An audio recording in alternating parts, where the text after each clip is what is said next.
Okay, everyone, we're going to go ahead and get started. Thanks for joining us today with Lockstep to learn about cash flow in the new normal. I'm going to go ahead and pass this off to Matt Shanahan from Lockstep, and he'll get it kicked off. Thank you, Amy. And as Amy indicated, if you do have any questions throughout the presentation, feel free to put them in the Q&A or chat box, and we'll cover any of them at the end of the presentation. So just a little bit about me as we get started. My name is Matt Shanahan. I'm the Chief Strategy Officer at Lockstep. And one of the things I do is host a roundtable with our customers to listen to what they're saying about the current environment. Most accounts receivable departments are really on the front line of the business response to the pandemic. And so, I'll be sharing some of their insights about, cash flow and forecasting, all of that they hear today. First, a quick background on Anytime Collect. Anytime Collect is an AR automation solution from Lockstep. Anytime Collect makes collecting cash faster and easier. It also makes your bank balance a lot bigger. It's in use by over 170 companies globally, and we have more than 10,000 users of the application. So, a lot of great traction with the solution. We're also the leader in ERP integration. So we've got you covered in terms of being able to support your systems. And if there's not a system, if you're using something else that's not on here, talk to us because we are adding new ones all the time. So let's jump into our topic. Cash flow really, if you break it down, is the amount and timing of the payments to and from your business.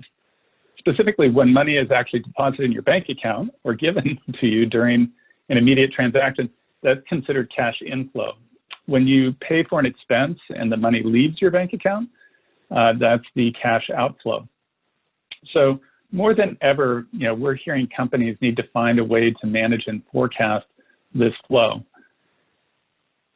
And we all know that really cash is king, or the lifeblood of a business. Nearly 30% of all companies that close their door fail due to cash flow issues alone. So just to think about it, another way to talk about it is Fin Pacific indicates that over 70% of companies that fail are profitable on paper when they close their doors. So it means that they had a viable business model, but the cash flow wasn't matching what they were doing. And that, companies that only plan once a year around cash flow projections have only a 36% survival rate, whereas companies that do monthly cash projections have an 80% survival rate. So, why doesn't everyone manage and forecast cash flow? Well, one reason is it's complicated. Let's talk a little bit specifically about projecting cash inflow. So depending on the payment method used by a customer, the timing of a payment could be immediate or take several weeks, right? Several weeks through the mail or immediate online. Which customers are using which methods? Is that something that is tracked or monitored? Contract terms can vary from purchase to purchase. Are standard contract terms being maintained? Disputes can tie up payments. Customers can have their own cash flow policies that say, hey, we always pay 10 days late. Is it known who does that, right? How do you manage all of these? And where is the potential for default? These are all the things that make, when you think about projecting cash inflow, really difficult. And that was all before a pandemic. Then, how are customers hit? How will this change their financial situation? Will defaults increase? And then there's the issue of remote. Shelter in place has triggered a massive migration from working in the office to working from home. I live in Washington State. That line is when shelter in place took place for us. And so now, if the payment method used by the customer is a payment check or a paper check, it's harder for them to get that issued remotely. They may move to once a week in the office, which delays things. The post office is behind on deliveries, and then you've got to be able to go in and get that. So there's a lot of factors that are leading to friction and bottlenecks in the whole payment process. And so under normal circumstances, CFOs can make informed assumptions about accounts receivable balances. Organizations, kind of set a collections period parameters, and they watch, threshold requirements to review and analyze the cycle. The weekly or monthly analysis of aging of receivables really enables an AR team to predict payment deferrals, manage collections, all of that. As we talked about, today's circumstances are far from normal. And the ever-changing variables that deemed existing cash flow assumptions are really now highly inadequate. Instead, AR teams have to act quickly to amend their playbook that underpins the cash inflows and the projections around that. So understanding and stabilizing this cash inflow during times of uncertainty requires much nimbler AR operations and much better data. So how do you collect that data? How do you bring that together is going to be key in being able to do cash forecasting. But the pandemic also exposed some underlying conditions that need to be addressed to forecast cash flow in the new normal. That's primarily because accounts receivable is run on email and spreadsheets. Most accounting departments use Outlook and Excel for their technology stack. With no automation, it means things like promise tracking, expectation of management, and dispute resolution. All of that stuff is manual. And there's no single source of data, visibility into the status of the payments. How do you get that visibility? So we are going to take a couple of poll questions as we go through the presentation. And the first poll question we have is really around that question of Outlook and Excel. How many people use Outlook and Excel to manage their AR?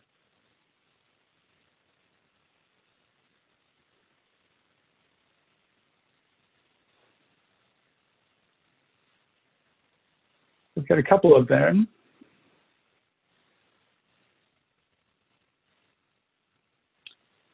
So it looks like most people are using Outlook and Excel, or a combination of Outlook and Excel plus another technology. Thank you for everybody that participated.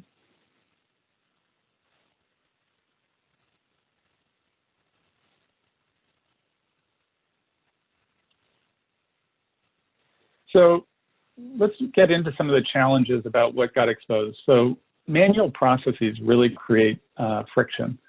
The pandemic exposed the payment delays and lack of visibility due to this manual process. The pandemic has increased workload. Matter of fact, across the U.S., past due in a one-year period has gone from 24% past due, across all industries in the U.S., to 43% past due. That's just an incredible increase in workload, because people have to go out and figure out what's the status on these and how do I record that status. So once they're getting confirmations, they're now having to record installment plans. They need to extend payment terms, obtain promises, and all these confirmations, plans, extensions, promises have to get recorded and tracked. But where and how? For most people, it really does mean spreadsheets. That's a lot of data entry, right, with no automation inside of it. So again, that manual process really sort of slows things down and creates some visibility issues. How many spreadsheets are out there, what's been recorded where, all of those become challenges. And then there's this notion of office anchors that creates friction as well. One simple thing is many office phones aren't being forwarded to mobile numbers if people are working remotely. So telephony integration is a challenge. But customers also may require another copy of purchase orders or supporting documentation such as proof of delivery before paying. A lot of those will be in the office on a file server. And so, figuring out where some of these delays are, for payment processing is also one of the things that challenges then the forecasting that takes place. And finally, there's the reliance on manual reporting is really holding people back. Upper management used to want, let's say cash forecast once a week at most, but oftentimes, once a month. Now it's daily. Sometimes it's even more than daily.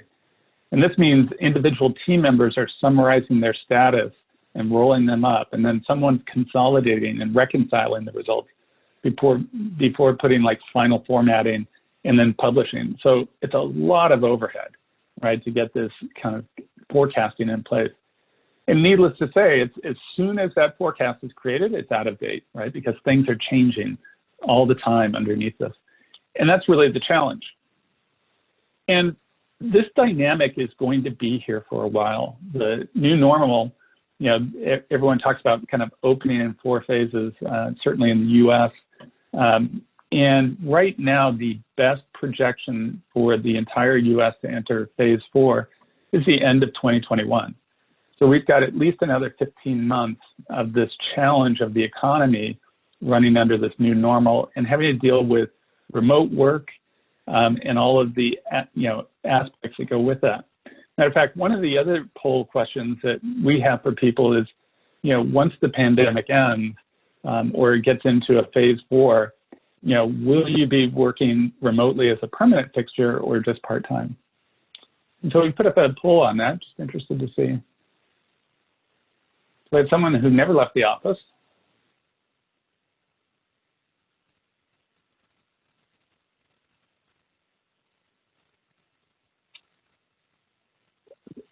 All right, thank you for participating. It's interesting. It was about 50% never left the office, which has actually been unique when we've done this. And then 50% said they would continue to be remote or partially remote when it opens up. And that is pretty common of what we're hearing. Thank you again for participating.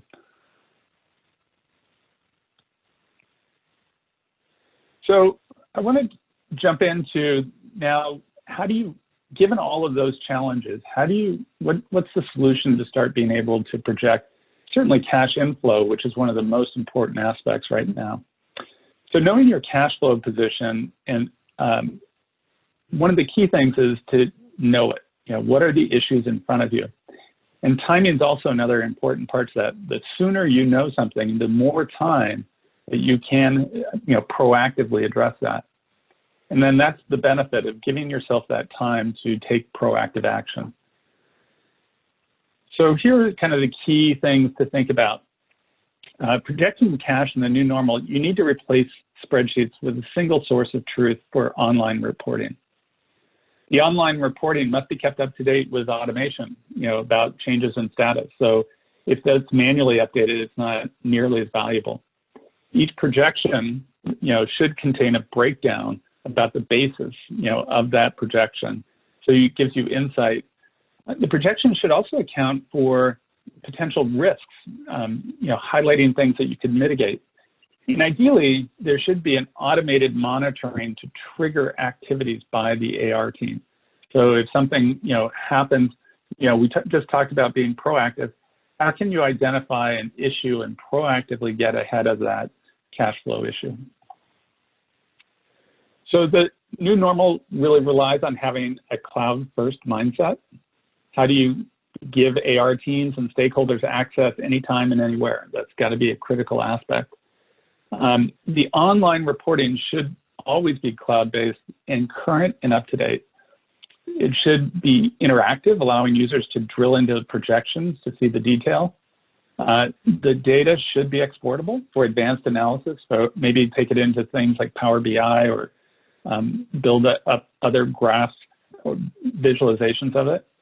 And then stakeholders should be able to be kept in the loop, typically with things like an email distribution. You can imagine just sending daily reports to key stakeholders would be important.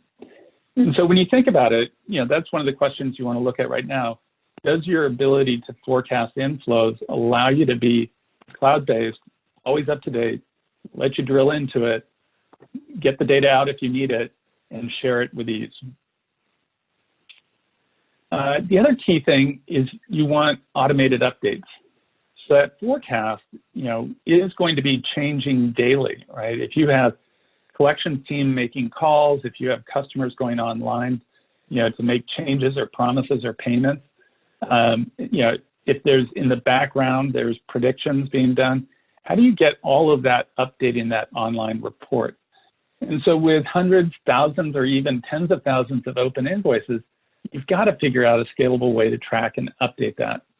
And so when your AR staff is making, things like installment plans or collecting promises or making their own judgments, that has to get recorded into this online reporting. Likewise, if a customer has made, a payment online, that has to be immediately seen and made available. And then, with technologies like AI, you can actually start to predict payment on individual invoices based on payment behavior of individual customers.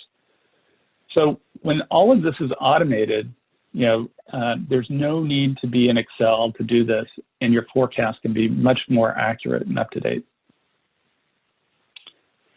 Then the next key thing is to really understand the basis for a projection.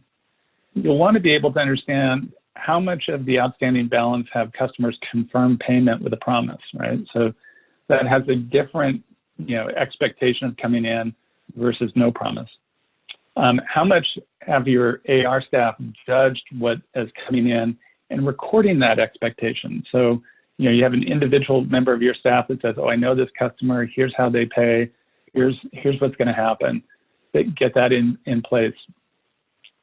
Of the open invoices that don't have a promise or an expectation, how much is being predicted based on past payment behavior, right? So this company always pays 10 days late. So, you're still expecting it even though they've gone past due because they're only past due by 2 or 3 days.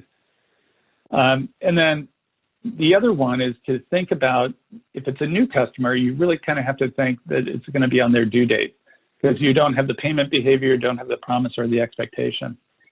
And then if you have past due ones that are unresolved, right, that you don't have that, you really want to know that because that's something that really represents a potential risk to the overall business. And then there's other risks. You can have, for instance, on the accounts where you're projecting for cash to come in, there could be a dispute on the invoice that you're projecting. So did they dispute the whole amount? Did they dispute part of it? What's the status of that dispute? Is there enough time to get it resolved? All of those things, because that can impact your cash flow. Likewise, are there open credit memos? So customers can say, hey, wait, I've got a credit. I'm not going to pay this invoice. I want you to apply this credit memo. Or you may have an unapplied payment. The customer's made a payment. They sent you a check. There wasn't any remittance information on that. They may call up and say, hey, apply to this invoice. That's what I meant to do. So also having visibility into those allows you to mitigate those risks, right? Make sure that you're getting rid of the disputes, dealing with the credit memos, dealing with the unapplied payments as fast as possible. And finally, we talked about automating things like monitoring for proactive action. If an invoice ages past its average days delinquent, that's a time when one of your collections teams should reach out immediately. The sooner that you reach out, the better and the faster the resolution will be. So if they normally pay 10 days late and it's now 11 days, there should be a call going out and checking in. A change in credit score. The behavior is changing. You want to trigger that. I do know that, for instance, CreditSafe is actually a partner of ours, has new COVID-19 credit scores. So they're dynamically generating those. And those kinds of changes can trigger, again, proactive action to check in with the customer on their health and make sure that they're good with their invoices. If somebody normally pays online and they haven't been accessing their online account, that's another great example of where you can take proactive action. And then we already talked about disputes. It needs to be escalated. Those are things to then act on very quickly. So the keys to projecting cash in the new normal is the fact that there is a lot of uncertainty. That uncertainty means you need better information, more up-to-date information. You've got to work more in real time and understand those risks. So, that's kind of the key thing to think about is both, for online reporting, that keeps it up to date. Automated updates ensures that you're getting the freshest data possible. Knowledge about where the projections come from and why, so that you can, add some of your own insight to it. And then knowing about risks and automating proactive action. Those are things that when we talk about the new normal, these are the new realities.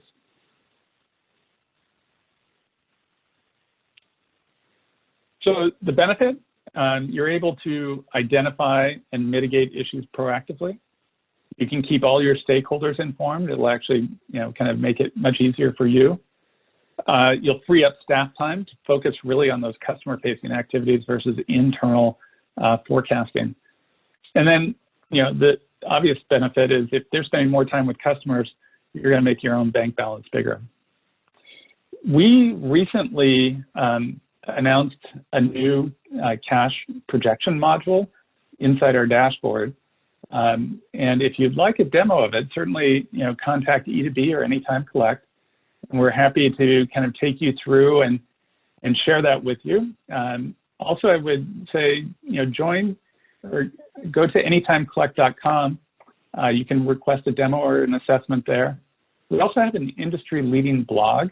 So a lot of these topics that we just talked about are available there, and some good white papers.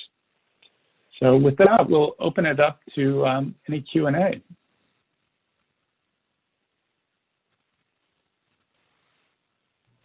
We did have a couple questions in the chat, Matt. The first one is, how do you currently manage your AR? Oh, I'm sorry, I'm reading the poll question. How do you recommend encouraging more customers to take advantage of something like an online portal or online payments?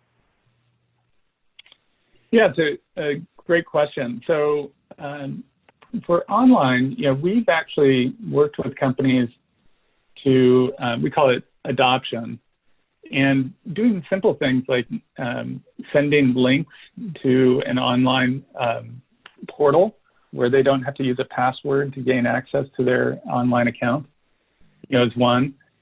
Creating education, around the benefits that they get as a result of doing that. It makes it easier for them. They can schedule payments, those kinds of things. So really marketing and educational campaigns to your install base is an important aspect of driving, utilization of an online portal in any situation. And so that's one of the key things is making that easy and making it beneficial to them. Awesome, that's great. I hope that answered your question. We did have one more. How does Anytime Collect calculate the predicted and expected payments? Yeah, so the predicted payments is really that notion of payment behavior. So we actually look at a customer's payment behavior over a period of time, and we'll look at the due date of the invoice versus when they actually pay. And then we start to create if you will, a mathematical model of that to understand, what is the estimate of when they typically pay then. And so we actually create that on each customer account over time. We also do a breakdown of, does it matter the size of the invoice, right? So, say the smaller ones faster, or is it the later ones, or the bigger ones that they pay later? So we track all of that, and then we use that in our statistical model to say, hey, on this invoice, for that amount, this is how the customer typically pays. So that's what we do around the predicted. For the expected, that's really based on the judgment of the AR staff. If they've gone in, they've had a conversation with the customer, or they know that, they can record that expectation very quickly, and then that's what is used in the projection. Awesome, thanks, Matt. I don't see any more questions coming into the Q&A box, but definitely if you guys think of anything else, reach out to E2B or Anytime Collect. And we thank you for joining today, and thank you, Matt, for providing this information to all of us. I'm sure it's been really helpful. Thank you, everyone.